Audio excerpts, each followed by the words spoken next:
Hi everybody, this is Mr. Duncan in England. How are you today? Are you okay? I hope so. Are you happy? I hope so. Today I'm going to talk all about talking. I'm going to encourage you to discuss discussion. Today we are going to have a conversation about conversation.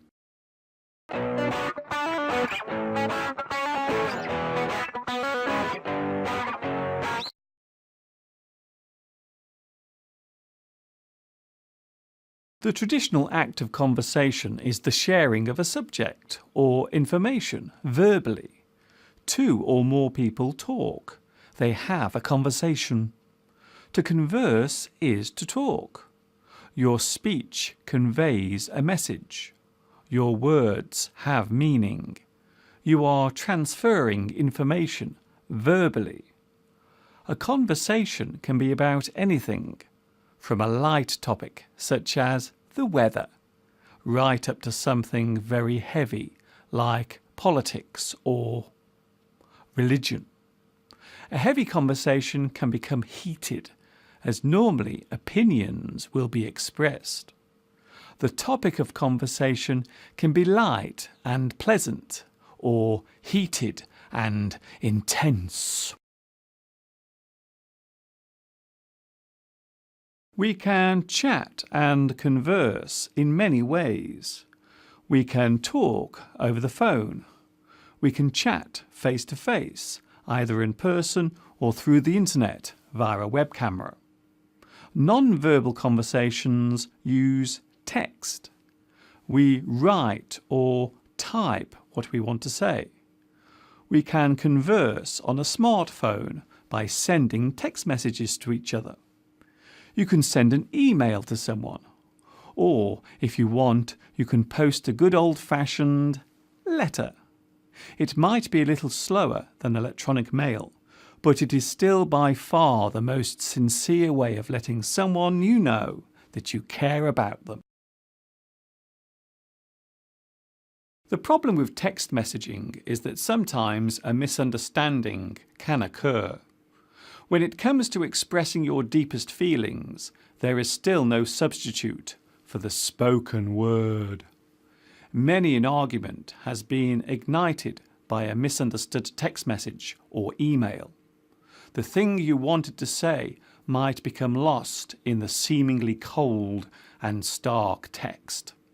There are still certain things that must never be done via a text message, such as firing a person from their job, telling your current lover that you want to break up with them, informing a family member of the death of a close relative, or any really bad news that may require physical support. Do you ever find yourself lost for words? To be lost for words means that you are so surprised by something, your words will not come out. You have been left unable to speak because of the shock or surprise. You are speechless. You have been left speechless. If you have difficulty expressing how you feel about something, you can say that you are lost for words. You cannot find the words to express your emotions at that time. You can say, I don't know what to say.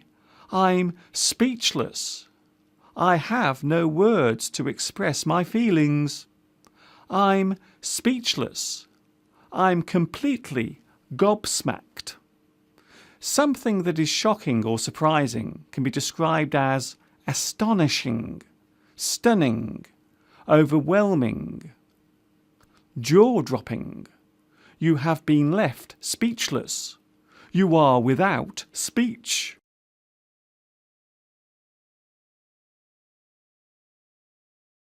There are many ways of expressing the act of conversation. You can chat. You can talk. You can have or hold a discussion. You can have a chinwag.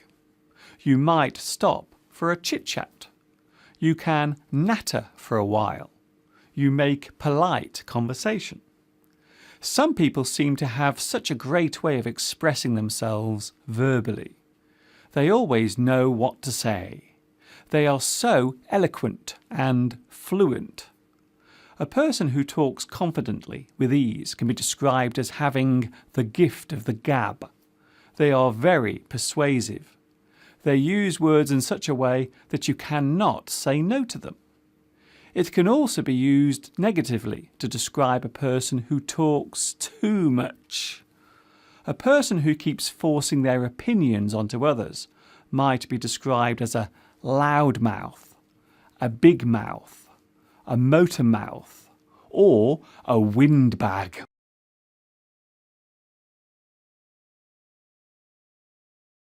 Some people will just talk and talk without stopping for breath. This type of person cannot keep their mouth shut for even a minute. He or she is a chatterbox. You know the situation. There you are in a restaurant having a nice meal, when at the next table a person decides to start talking loudly. He or she is talking endlessly. Quite often the person they are sitting with says nothing. They have no chance to speak because the guy or girl is talking non-stop. We can describe this as not being able to get a word in edgeways. There is no opportunity for the other person to speak. I would love to say something, but I can't get a word in edgeways.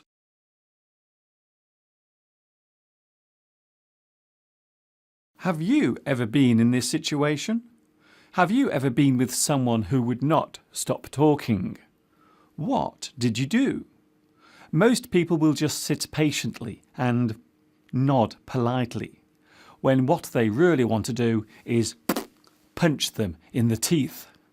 If a person talks too much about one subject, we can say that they are going on about it too much. They are going on too much and for too long about that particular subject. If you are passionate about something, then you might end up going on about it for too long. The trouble is, what is interesting to one person might be a little boring to another.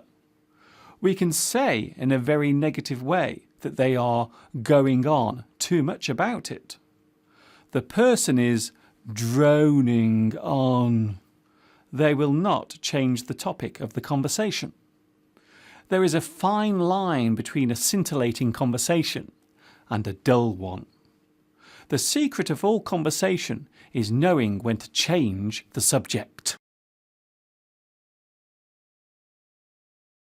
Do you ever find yourself talking with someone who is obviously not listening to a single word you're saying?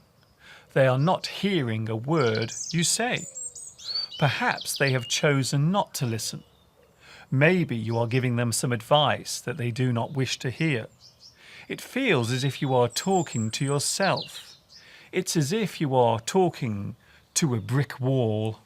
In fact, you might as well be talking to a brick wall, as clearly the other person is not listening to a single word you say. Oh, I give up. Talking to you is like talking to a brick wall.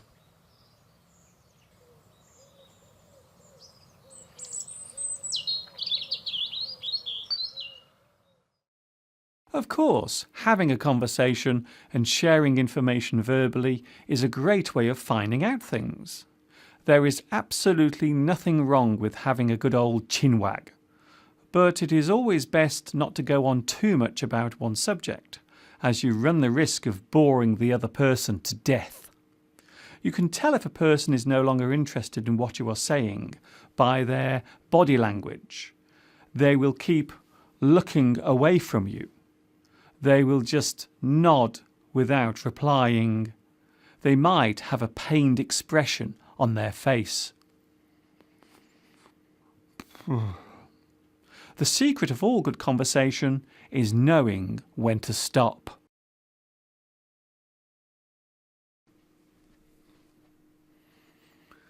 Do you ever talk to yourself? Come on, be honest. We all talk to ourselves at some point. We often do it when we want to reinforce a point to ourselves. You tell yourself out loud that something must be done. Frustration or anger can cause us to talk to ourselves. Oh, why did I do that? Why do these things always happen to me? Where am I going? I must get some milk from the supermarket. How am I going to get out of this mess? They say that talking to yourself is the first sign of madness. No, it isn't.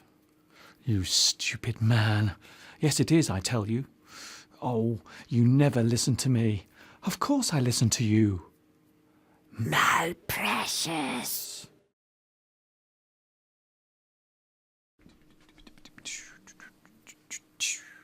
Well, it's time for me to change the subject now, because my time is almost up. It's time to end this lesson and give my mouth a rest. I will stop bumping my gums. I will zip it. I'm going to shut my cake hole for a while. All of those expressions are very rude and impolite. So instead, I will simply say, thanks for watching me teaching you. And of course, ta-ta for now.